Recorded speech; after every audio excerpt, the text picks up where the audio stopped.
قیامت کے دن وہ اسی طرح اٹھے گی اور اپنے شوہر کو جہنم میں دیکھے گی تو یہ لکڑی لے کر کے گٹھر کے ساتھ جائے گی اور یہ جو موتیوں کی لڑی اس کے گردن میں ہوگی یہ چنگاری اور شعلے کا کام کرے گی اور وہ اس کے ذریعے سے اپنے شوہر کے آگ کو اور تیز کرے گی۔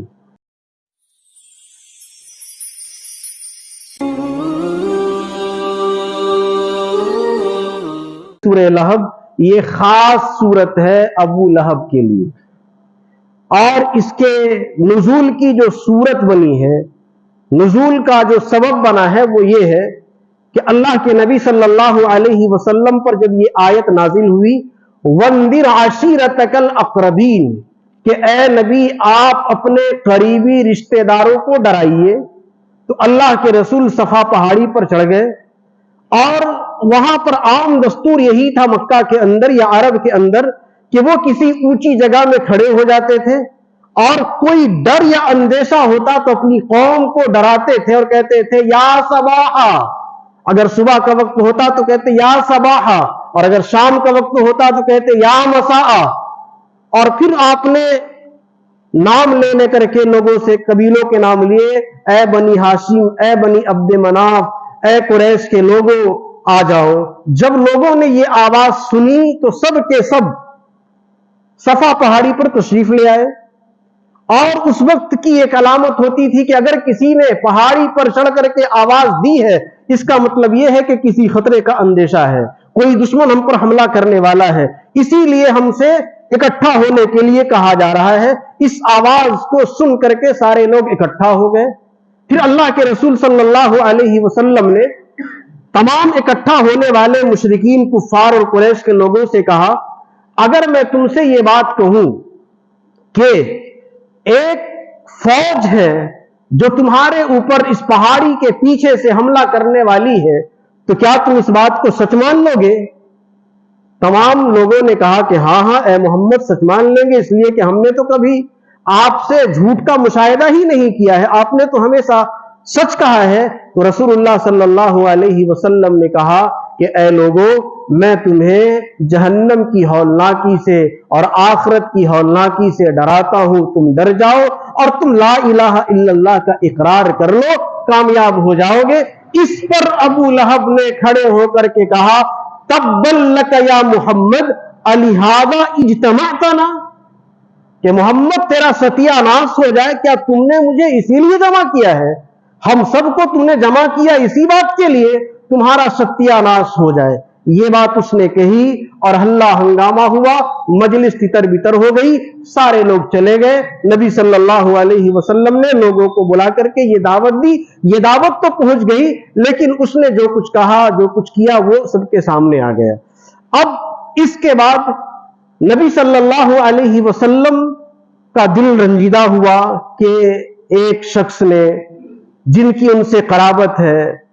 وہ چچا ہوتے ہیں، اس چچا نے سب سے زیادہ مخالفت کی ہے، اور حقیقت یہ ہے کہ جب اس نے یعنی ابو لہب نے رسول اللہ صلی اللہ علیہ وسلم کی ولادت کی خبر سنی تھی تو جس باندی نے آ کر کے خبر دی تھی تو خوشی کے مارے اس نے اپنی باندی کو آزاد کر دیا تھا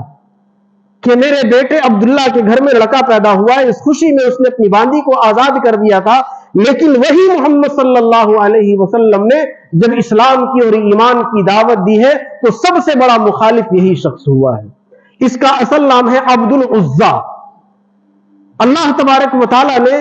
اصل نام کو یہاں پر ذکر نہیں کیا کیونکہ وہ نام مشرکانہ ہے، اور دوسری وجہ جو ابو لہب بیان کرنے کی ہے، ابو لہب اسے کہتے کیوں تھے؟ لہب کے معنی ہوتے ہیں انگارے کے، اور ابو لہب کا جو چہرہ تھا وہ سرخ تھا انگارے کی طرح، اسی مناسبت سے اسے ابو لہب کہا جاتا تھا۔ لیکن کسے کیا پتا تھا کہ اس کا جو نام رکھا جا رہا ہے ابو لہب دنیا میں سرخ شعلے کی طرح، یہ جہنم میں اسی شعلے میں جانے والا ہے۔ نام جیسا رکھا جاتا ہے اس کا اثر بھی پڑ جاتا ہے، اسی لیے اپنے بچوں کا نام اچھا رکھنا چاہیے۔ بہرحال اس نے یہ بات کہی تو اللہ تبارک و تعالیٰ نے اس سورت کو نازل کیا۔ اس سورت کے نازل ہونے کے بعد یہ اپنے ہاتھوں کو دیکھتا تھا، روایات میں آتا ہے، اور اپنے ہاتھوں کو دیکھتا تھا اور کہتا تھا کہ اے ہاتھ تمہارا ستیہ ناش ہو جائے،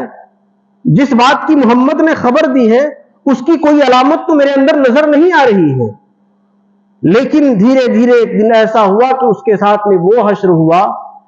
غزوہ بدر کے تقریباً 6 یا 7 دنوں کے بعد اسے طاعون کی بیماری لاحق ہوئی، جسے عدسہ کہا جاتا ہے۔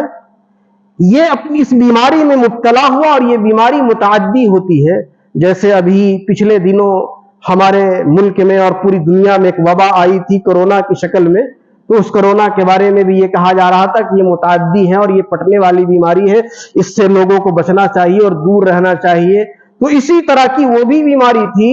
جب اس کے گھر کے لوگوں نے ابو لہب کو اس بیماری میں مبتلا دیکھا تو گھر کے لوگوں نے بھی اسے چھوڑ دیا اور اسی بیماری میں وہ مر گیا۔ 3 دنوں تک اس کی لاش پڑی رہی، اور لاش جب سڑنے لگی تو چند مزدوروں کو لایا گیا، مزدوروں نے اس کے بستر کے نیچے گڈھا کھودا اور ابو لہب کو لکڑی کے ذریعے سے گڈھے میں دھکیل کر کے اوپر سے مٹی ڈال دی گئی۔ ایسی بری موت وہ مرا ہے دنیا میں۔ جو نبی کا دشمن ہوتا ہے، رشتہ داری چاہے جتنی بلند اور جتنی بڑی ہو، لیکن نبی کی دشمنی کرنے کے نتیجے میں نہ حسب کام آتا ہے، نہ نسب کام آتا ہے، نہ کوئی چیز کام آتی ہے۔ وہ نبی کا دشمن تھا تو اللہ تبارک و تعالیٰ نے اس کے ساتھ یہ انجام کیا۔ اس صورت میں اس کی بیوی کا بھی تذکرہ ہے، اور اس کی بیوی کو کہا گیا ہے حمالۃ الحطب۔ حمالۃ الحطب کہتے ہیں لکڑی کے گٹھر کو لانے والی کو، اور اس کے بارے میں یہ کہا جاتا ہے کہ وہ لکڑی کاٹ کر کے لاتی تھی جنگل سے۔ حالانکہ ابو لہب بہت مالدار تھا، مکے میں چند گنے چنے مالداروں میں ایک ابو لہب تھا، اور اس کی بیوی ام جمیل کے نام سے جانی جاتی تھی۔ جب شوہر مالدار ہے تو یہ بھی مالدار ہوگی، لیکن بخل اتنا تھا، خست اتنی تھی کہ وہ جنگل سے خود جاتی تھی اور لکڑی کاٹ کر کے لاتی تھی اور پیٹھ میں لے کر کے آتی تھی۔ حمالۃ الحطب کا ایک مطلب تو یہ بیان کیا گیا ہے۔ دوسرا مطلب یہ بیان کیا گیا ہے کہ حمالۃ کا مطلب ہوتا ہے چغل خوری کرنے والی۔ چونکہ جیسے لکڑی آگ کو جلانے میں مدد دیتی ہے، اسی طریقے سے چغل خوری ایک خاندان کو آپس میں لڑانے میں کام دیتی ہے۔ انسان کو انسان کے درمیان تفرقہ اور دوری ڈالنے میں چغل خوری بہت بڑا رول ادا کرتی ہے۔ ابھی آپ یہاں بیٹھے ہوئے ہیں، باہر نکلے، 2 آدمی آپ کے بارے میں کچھ کہے اور آپ کو تیسرا یہ بتلا دے کہ فلاں آپ کو ایسا کہہ رہا تھا، تو دشمنی کی بیج اور دشمنی کی بنیاد پڑ جائے گی۔ اب یہ دشمنی کی جو بیج پڑے گی تو یہ کیا ہوگا؟ اسی کو کہا جاتا ہے کہ اس نے، یعنی اس کام نے، اس چغل خوری نے آگ میں تیل کا کام کیا ہے۔ تو وہ چغل خوری کرنے والے بھی تھی، یعنی مسلمانوں کو آپس میں لڑانے کا کام کرتی تھی یا رشتہ داروں کو آپس میں لڑانے کا کام کرتی تھی۔ اور تیسرا مطلب یہ بھی لکھا ہے کہ وہ لکڑی سچ مچ میں لے کر کے آتی تھی اور اپنے پیٹھ میں گٹھر باندھ کر کے لاتی تھی۔ جنگل سے ایک دن وہ آ رہی تھی اور اسے تھکاوٹ محسوس ہوئی تو وہ بیٹھ گئی، اور بیٹھنے کے عالم میں وہ گر گئی، اور گری ہے تو لکڑی کے ساتھ گری ہے، اور پھر اس لکڑی نے اسے نقصان پہنچایا ہے۔ اور اس کا مطلب ایک یہ بھی بیان کیا گیا، یہ جنگل سے کانٹے دار لکڑیاں لاتی تھی، اور کانٹے دار لکڑیاں لا کر کے رسول اللہ صلی اللہ علیہ وسلم کے راستے میں بچھا دیتی تھی تاکہ رسول اللہ صلی اللہ علیہ وسلم کو اس سے تکلیف پہنچے۔ یہ سارے کارنامے اس کے تھے۔ اللہ تبارک و تعالیٰ نے دونوں کا تذکرہ اس صورت میں کیا ہے۔ اللہ تبارک و تعالیٰ کہتا ہے تبت یدا ابی لہب و تب، ابو لہب کے دونوں ہاتھ ٹوٹ جائیں، و تب، اور وہ برباد ہو جائیں، اس کے دونوں ہاتھ ٹوٹ جائیں، اس کے دونوں ہاتھ بیکار ہو جائیں اور وہ خود برباد ہو جائے۔ ما اغنا عنہ مالہ وما کسب، اسے اس کے مال نے کوئی فائدہ نہیں پہنچایا، اور جو کچھ اس نے کمایا تھا اس کمائی نے بھی اسے کوئی فائدہ نہیں پہنچایا۔ یہ مالدار تھا،